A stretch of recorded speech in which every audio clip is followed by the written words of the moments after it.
What is up, guys? It is the Sound Alchemist, and today I'm back to bring you some D&D lore. Now, if you don't know, we have been playing D&D for quite a while now, and it's really fun. So check out our playlist. I've got information on two characters that I made. One is Kyria Skyfallen, a Tiefling Ranger, and the one that I'm talking about today is Aelar Galanodel. Now, of course, I've got a session going on. I think we're like 5 parts into it.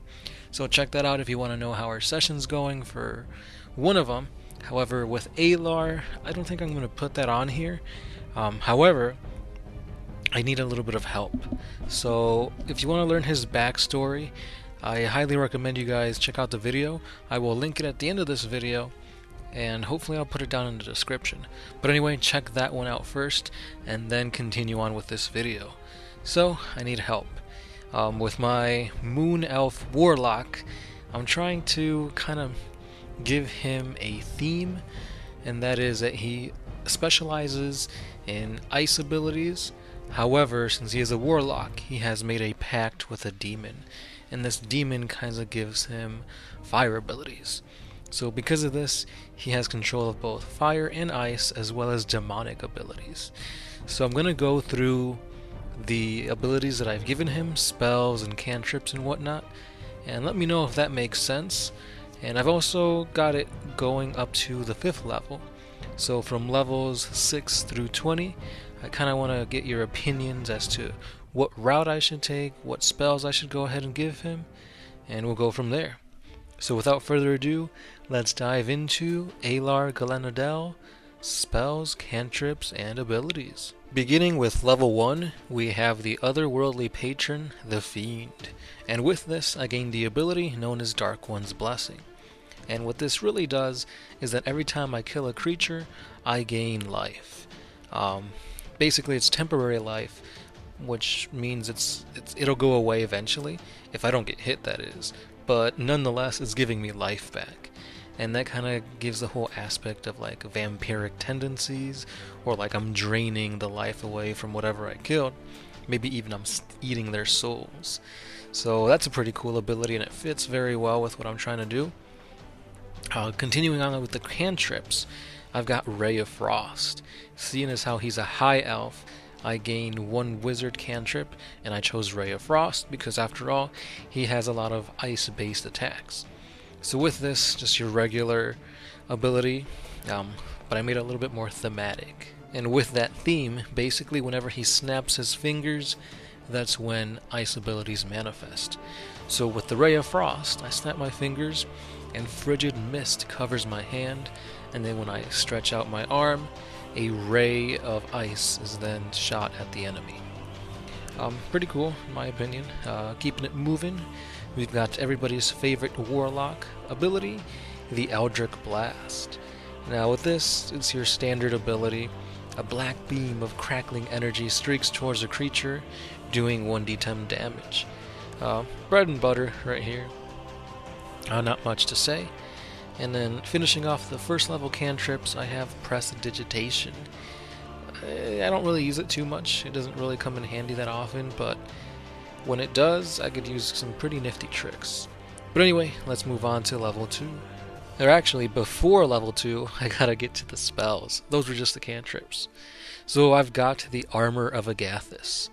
This is a 1st level abjuration that when I exhale, an icy cold mist forms, and with a snap of my fingers, a spectral frost covers both me and my gear.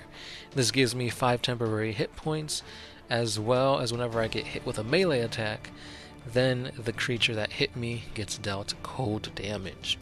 So it's a protection spell, and it also deals damage, which is really good, and on top of that, it has to do with ice.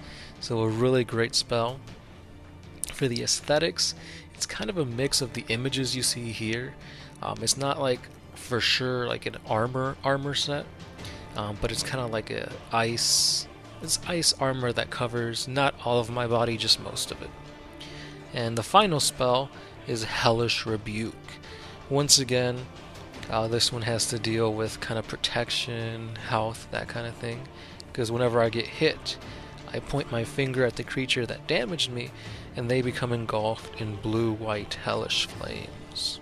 I am the guy that nobody wants to hit, because I'll cast the Armor of Agathis. If they hit me, they take cold damage. Also, since they hit me, I'm able to cast Hellish Rebuke. So any damage they do to me, I basically get to deal at least 5 plus maybe even 2d10 fire damage. So I have a potential of dealing 25 damage when they hit me. And if I end up killing them, then I can absorb some of the damage back.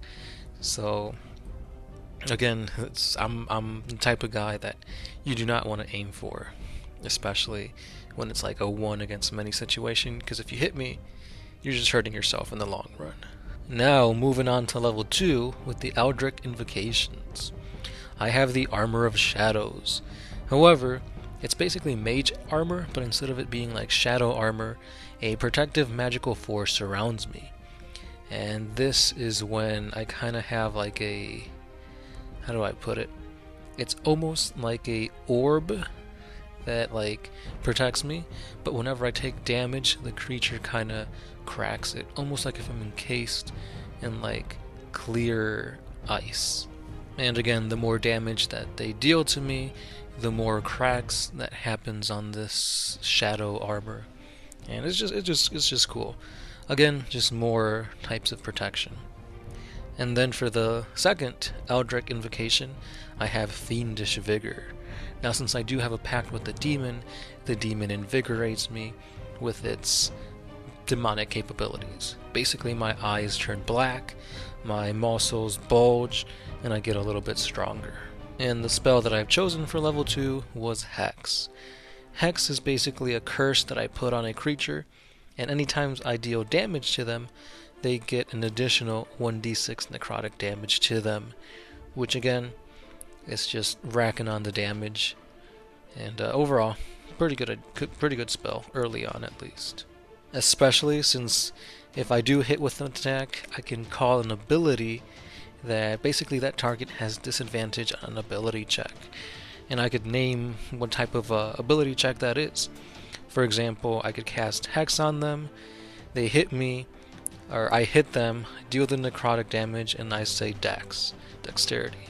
Now if they hit me, I could cast Hellish Rebuke, and not just are they taking damage, they have to take a dexterity saving throw. But now, with Hex, they have disadvantage, meaning most likely they'll be taking that full 2d10 damage on them from Hellish Rebuke, all thanks to Hex.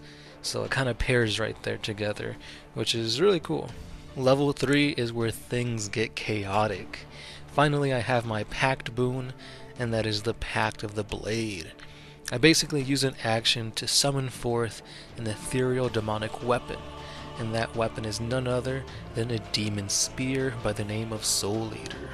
Now with this, I could summon it at will, or basically disengage the ability at will if I wanted to use something else.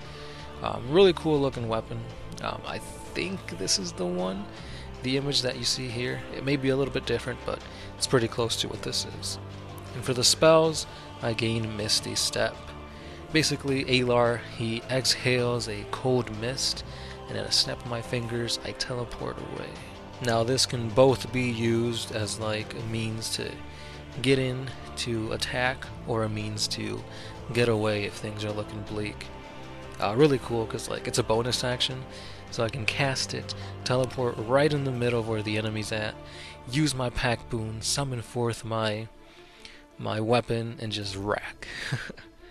And finally, we go to level 4, the cantrips. I got Frostbite. It's a cantrip that most likely I won't be using, but it's thematic. It fits with the theme. I mean, a bitterly cold frost will cover a creature that I see. Because of this, they have to take Constitution save. Now, if they fail it, they take, it's only a d6 of cold damage. However, they do gain disadvantage on their next weapon attack. I don't know. At level 4, this doesn't seem too good. It seems like it would have been a better ability early on. But it is what it is. Moving on to the spells. And that spell is Mirror Image. This is really cool because basically I make clones of myself. I think I believe it's 3 clones appear. And then if I get attacked, I have to roll a d20. Pretty much, I think it's 6 or higher, they hit one of the 3. 8 or higher is if I have 2 clones left, or an 11 or higher if I only have 1 clone left in order for them to hit me and not the clone. Now this is another great utility spell that basically I can use when I'm in a pinch. Say I'm getting overwhelmed by attacks, boom, now they got 3 other guys that can basically save my hide while I escape. And then we have level 5. Eldritch Invocation, I had to go with Thirsting Blade. This is when my pact weapon can attack twice instead of once per turn. Just really great. If you have Pact of the Blade, this is what you have to go with. And for my final spell, you gotta go with the OG classic, Fireball. Now with this, I basically point, and then wherever I point at, demonic bluish flames arise, causing, I believe it's 8d6 fire damage, which is really great. So again, a huge powerful spell that I can't wait to cast. Currently in our game we're only at level 3, so only 2 levels away before I can cast Fireball, and I am pumped. And with that being said, those were all the spells, abilities, cantrips for Aelar Galanodel, my High Elf Warlock. Let me know what you think so far of his abilities.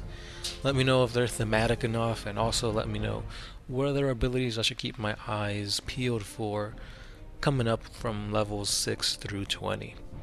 Also let me know what abilities your characters have from your own D&D adventures, and what crazy epic stories you have to tell. As always, I'm the Sound Alchemist. I'll see you guys next time. Peace.